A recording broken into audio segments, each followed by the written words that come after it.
welcome to Relationships and Astrology's Loving the Planets. We're talking today about the April full moon on April 19th, and I'm Armand Diaz on Long Island. And I am Margaret Gray in Dublin. And by the way, we will be heading to California when will we be there? We're doing a talk on the 24th in Los Angeles and a workshop on the 27th in San Francisco. So please look us up on our Facebook page and check out if you live in any of those areas. Come see us live. Yeah, we'd love to meet you and talk with you. So Armand, this is kind of an interesting full moon, isn't it? Because it's at the last degree of Libra. What we call 29 degrees of any sign is usually considered a critical degree, because by then the energy has accumulated over time in that sign. And this full moon is in the sign of Libra, Libra is all about, of course, justice and fairness, but it's also about relationship because it rules Venus. So it's a particularly important full moon in the whole arena of relationships, I think. What do you think? I agree. And it's the second full moon that we have in Libra. We had one last month at the very beginning of the sign, and this is now at the very end of the sign. And so I kind of get the sort of bookended relationship feeling. You know, maybe if we go back a month to right around March 19th or so and see what was going on, and then sort of compare, if nothing else, what's going on now. And Venus has been very active, especially since the new moon a couple of weeks ago. Met with Neptune, sextile Saturn, sextile Pluto, square Jupiter. So relationships have been a pretty hot topic over the course of the last couple of weeks. So this is kind of like the denouement, the end result. Maybe it is. It's not just the end result. Things don't really end. It's like the next stage, we see what's happened. I think also over the past few weeks, there's been a lot of confusion around relationships because there's been so much of this Pisces energy. And this energy has really been, in part, there's been elements of romance to it, but in parts there's also been confusion. So I think if you've been, puzzling over relationships and wondering what is this really about, particularly romantic relationships, this may change a little bit with this full moon. There may be, as you say, some kind of maybe increased clarity, but particularly, in a little while when Venus moves out of Pisces into Aries. I think for now, there's still a little bit of confusion about, because also this full moon also is aspecting Venus. It's quincunx to Venus. So it's like a little bit of discomfort. We're not really quite clear. We want clarity. We also want balance. Everybody wants fairness and balance in relationships. And a full moon in Libra is very much about balance, equality. Am I equal to my partner? Are we sharing things out? Can I really talk to them? Can I explore things with them? When it's actually aspecting the Venus in Pisces, it's just not clear. We can't quite get to grips with it. There's still this kind of fog around. So I think we're in this a little bit longer. And besides it, this moon is opposite Uranus, which of course has gone into Taurus, which is also connected to Venus. So there's kind of a repeat of themes. I mean, what are your thoughts about the Sun conjunct Uranus, almost conjunct Uranus, and the moon opposite it? Yes. Well, this at 20, we have this full moon at 29 Libra, which means that the sun is at 29 Aries, which means that, in a heartbeat, not only is Venus going to go into Aries, but the sun is going to leave the sign and go into Taurus and meet with Uranus in just a couple of days. So again, full moons are times when things come to light. We see the results of the actions of the last month, the last couple of weeks, even going back further.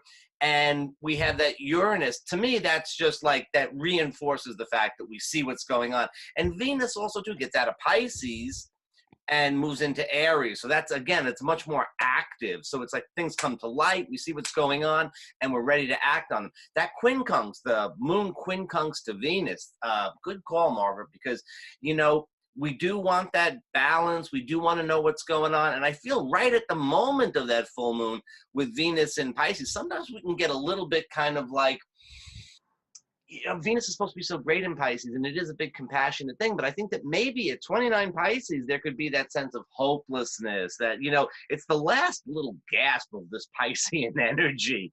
And maybe it is a little bit of like, overly emotional, overly sentimental, when we're really feeling a lot more that Aries push type of thing. So, it's a little drag on the energy, but it goes away fast. It goes away within a day. And I think with that, changes might happen. So there is the potential for something new, whether within a relationship or a new romance. I just want to go back to that Pisces theme, a little bit, because there's also a theme we don't like to often talk about, but also the issue of betrayal, with Pisces, with Venus and Pisces. So that can also come out in friendships, or it can come out in love relationships, but just to be a little bit aware of that, because we may wear rose-tinted glasses, as we've mentioned in our blogs, on our Facebook page, that it's not so easy to see clearly.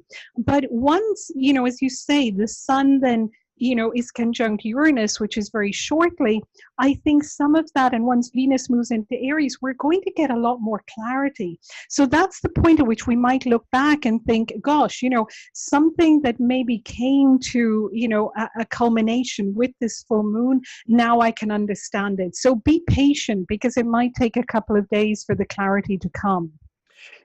Full moons are not great for patience. And I think at that critical degree, there is this kind of volatility.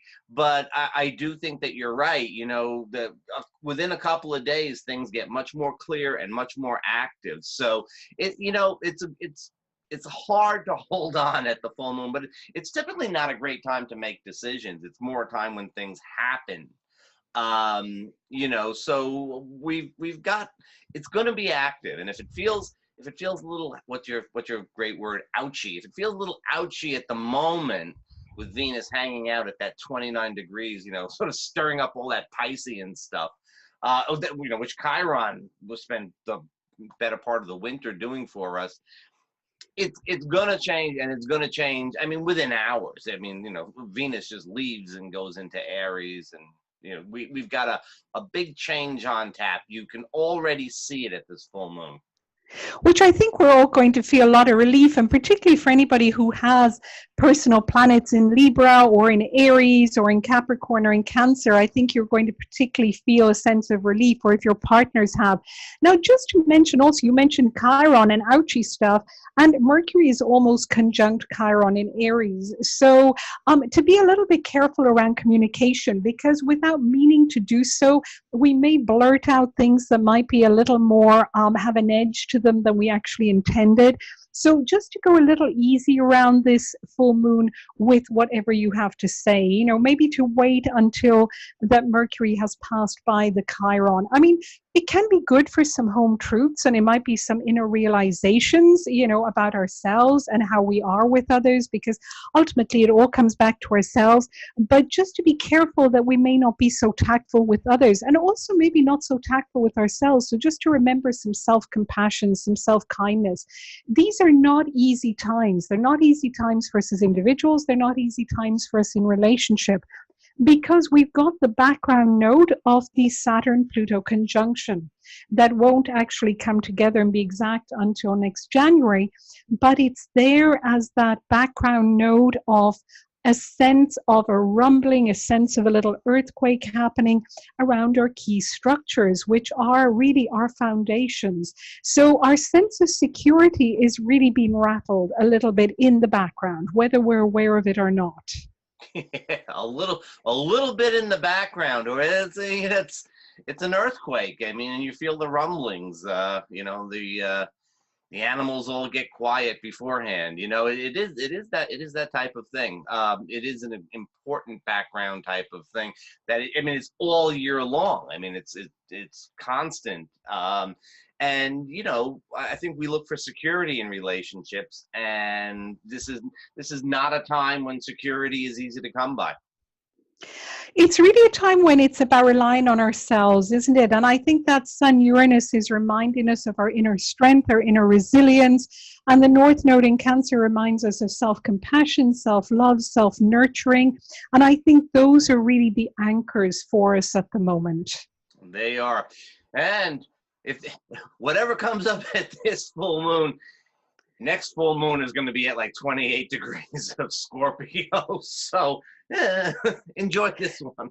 Tune in, but before that, we'll have the new moon, of course, coming up. So we'll hopefully have some good news then. See you next month. Bye, Armand. If we don't see you in Los Angeles and San Francisco. Yes, remember, we're in California. We don't often get to work together. We'd love to see you at our talk and our workshop. Come along and bring your charts along. It's going to be fun.